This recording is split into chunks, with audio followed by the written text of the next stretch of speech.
Irmãos e irmãs, na verdade, respondendo aqui ao primeiro, porque do avanço da China é um casamento do confucionismo com o marxismo.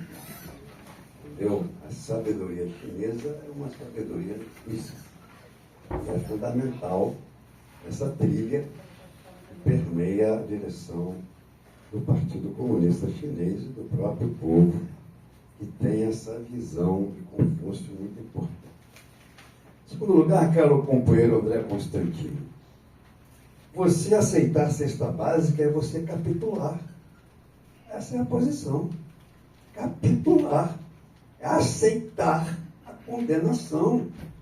Não se aceita a cesta básica, companheiro André Constantini. Me disponho a ser seu advogado, que absolveu todo mundo que entrou nessa furada de 2013 com proposta de aceitar a cesta básica, e nós dizíamos não, vamos até o fim, porque somos inocentes, porque esse tribunal burguês não pode nos condenar, não tem legitimidade nem moral. Portanto, companheiro André Constantini, é uma capitulação aceitar humilhante trabalho de 30 horas, sei lá quanto. Não que o trabalho seja humilhante, mas o trabalho nesse sentido é uma capitulação. De modo que, se você quiser acolher o jurídico da FISC como te patrocinando, nós não iremos aceitar, em hipótese nenhuma, qualquer tipo de acordo e qualquer tipo de trabalho em cesta básica. Então fica aí a teu critério. Agora, aceitar é capitular diante da justiça burguesa. Quanto à questão da solidariedade ao Irã, a FIST tem feito tem não só participado nas ruas com apoio às lutas de libertação, como tem patrocinado vários e vários eventos. Não só o Irã, como a Palestina, por exemplo, é o único movimento que em todas as suas ocupações tem a bandeira da Palestina na sua fachada. Enquanto a Cuba, nós estamos fazendo eventos lá no nosso shopping reflexivo, e durante a semana também, com arrecadação de remédios para o envio ao país estrangulado pela ditadura pedófila dos Estados Unidos. E apoiado também o PIX da Associação José Martí Brasil-Cuba, com dinheiro também para comprar esses medicamentos. De modo que nós estamos aí, dentro das nossas limitações, dos cercos que recebemos, das traições que passamos a enfrentar, quando o governo Cláudio Castro e o governo Paes conseguiram cooptar algumas ocupações nossas, mas as que restaram firmes têm lá, nas suas fachadas, a bandeira da Palestina e também a bandeira da Venezuela. Vamos discutir aí também, quem sabe, colocar a bandeira do Irã em todas as ocupações. A questão do Irã, porque, na verdade, às vezes a gente fica desconfiado assim, com esse ufanismo que a esquerda tem.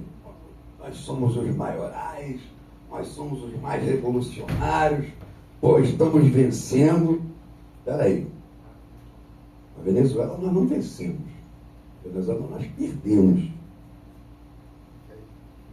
Existe uma resistência do povo, tudo mais, tudo bem, mas na prática, que é critério da verdade, os Estados Unidos levou. O imperialismo levou.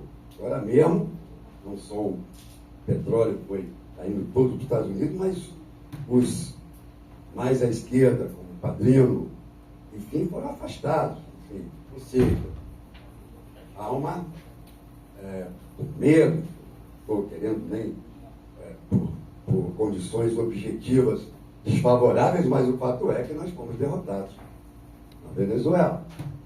Pode ser uma derrota parcial, mas pode ser que ela seja revertida, mas foi uma derrota. Na Palestina, existe uma resistência heróica, mas, fundamentalmente, a Palestina foi totalmente arrasada. E os sionistas avançaram dentro do território palestino com vários assentamentos. Então, também, na prática, uma derrota.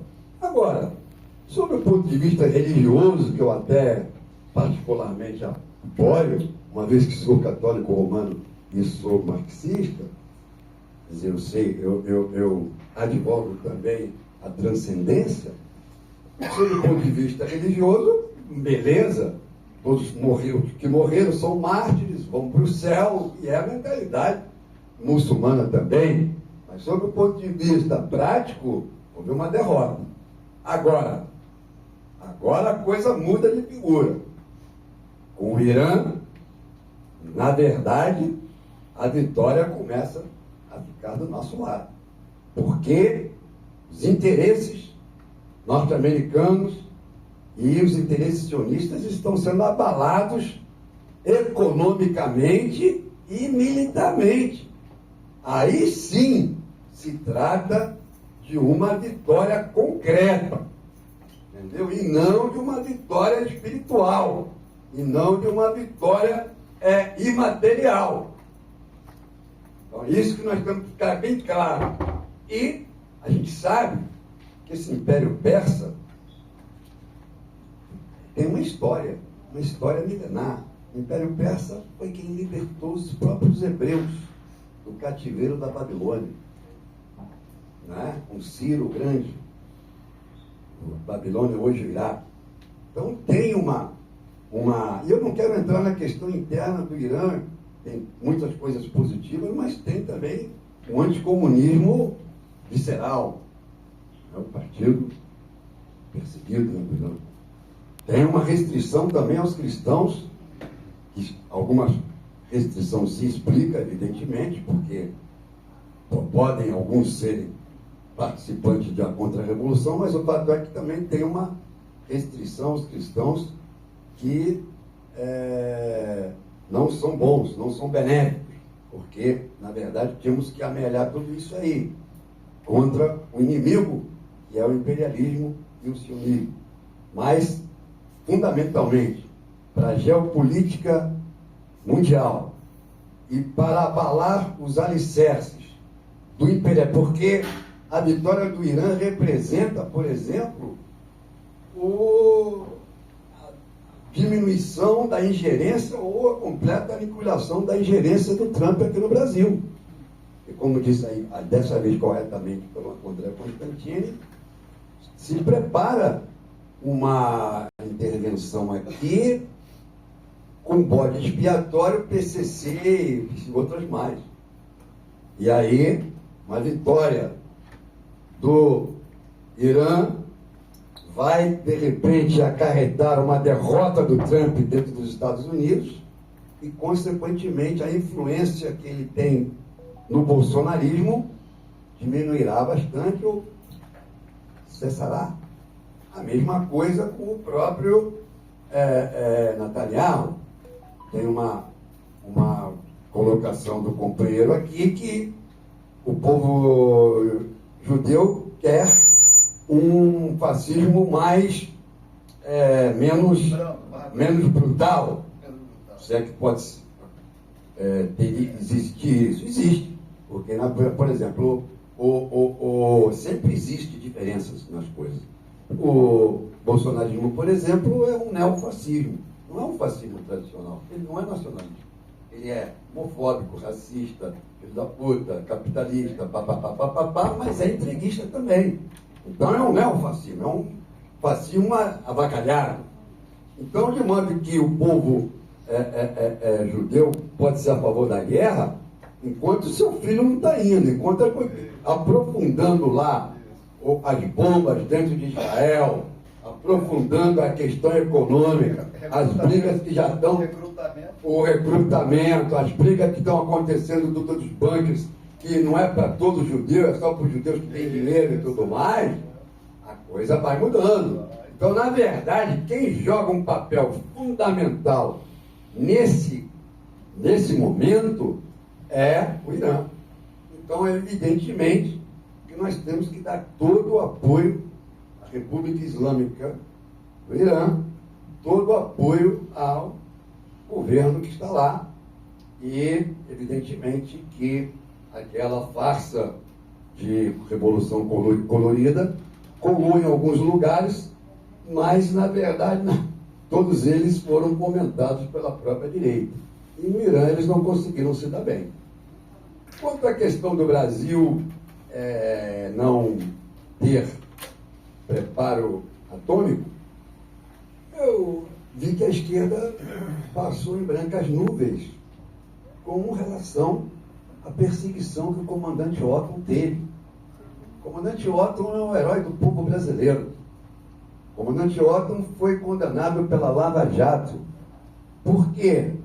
Porque Moro e aquele outro juiz aqui do Rio de Janeiro, agente da CIA, Bretas, condenaram ele exatamente porque ele estava conseguindo enriquecimento de urânio e ir caminhando para submarino atômico e também, no fundo, depois bomba atômica, quem sabe. Então, o comandante Otton foi criminalizado, não é? Ficou preso na Marinha, né?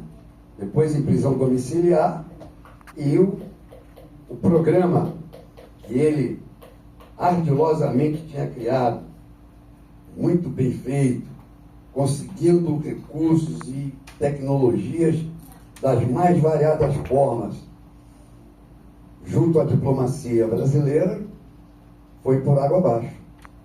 E aí, o governo Lula não se levantou a favor dele, e a esquerda passou em brancas nuvens, mas nós da FIST fizemos uma campanha para a libertação do comandante Otton. E, evidentemente, somos muito pequenos para poder, mas o fato é que nós, inclusive, chegamos até aí a visitá-lo lá no batalhão dos fuzileiros navais, que é ali em Caxias, e ele não nos recebeu, mesmo sendo advogado, junto com o Emanuel Cancelo, porque, naturalmente, os próprios militares devem ter dito para ele não nos receber, ou mesmo nem sido comunicado a ele, uma vez que a gente não era advogado dele, e ele disse para os militares que ele não queria nos receber. Quer dizer, uma coisa bastante estranha, mas que deve ter sido tudo armado pela própria Marinha para que a gente não tivesse acesso. De modo que o nosso apoio ao Irã é incondicional. Vamos fazer novos eventos e eu espero que outros movimentos também compareçam para fazer essa solidariedade. Já estamos com a questão de Cuba, dos medicamentos e do dinheiro para comprar medicamento, e vamos fazer mais jogos reflexivos, vamos discutir a colocação da bandeira do Irã em cada ocupação. É o que a gente pode fazer e, para finalizar, colocar nosso empenho, a nossa experiência de ter absorvido todos os 2013, todos que ficaram com a gente, né?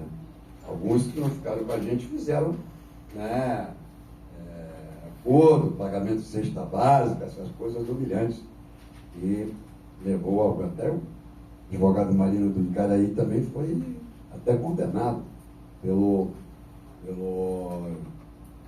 marginal juiz fascista Itabaiana. Os 23 foram absolvidos. Os 23 foram absolvidos. Mas ainda tem? Ainda tem processo. Tem, mas foram absolvidos, primeiro foram condenados, enfim, não é só os 23, porque na verdade existem muitos e muitos outros, vários indígenas, Jair, enfim, a gente absolveu todos. Então é isso, companheiros.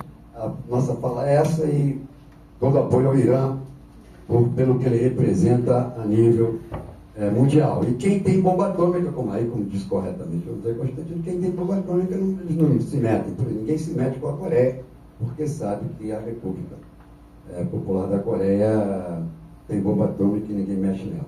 É isso. E eu acho que a China e a Rússia estão apoiando sim o Irã. Estão apoiando sim o Irã, tecnologia, e tem feito alguma coisa assim.